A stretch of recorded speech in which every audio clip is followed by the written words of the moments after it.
potentially dangerous weather situations, specially built receivers can be automatically activated to warn of impending Yes, sir, GSP. The signal and receiver's performance are normally conducted between 11 a.m. and noon each Wednesday.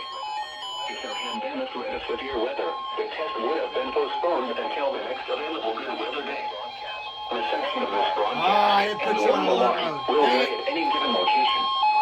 This variability, normally more noticeable at greater distances from the transmitter, can occur even though you are using a good quality receiver in good working order. The No, it warning alarm will activated. be activated for hazardous watches and warnings.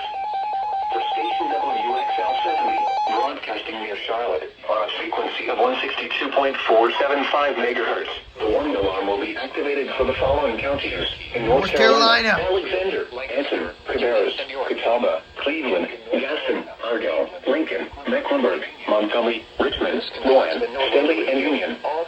In South Carolina, Cherokee, and York. This concludes the NOAA Weather Radio All Hazards Storm Alert Test.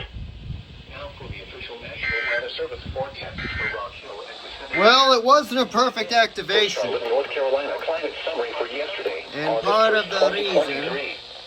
Yesterday's high temperature weather 88 event. degrees occurred at 4:20. You didn't activate. The normal high is 90%. You didn't go off because I didn't set you in alert mode. And you activated for 10:50. Yesterday's low temperature of 69 Besides degrees that, occurred at 5:30 a.m. The normal low is for showers. The record low is 58 degrees, which was set in 1966. it was a relatively The good average temperature was test. 79, which was 1 degree below normal. Advisor. No precipitation fell yesterday, which That leaves concludes off this the total at RWT. 0.00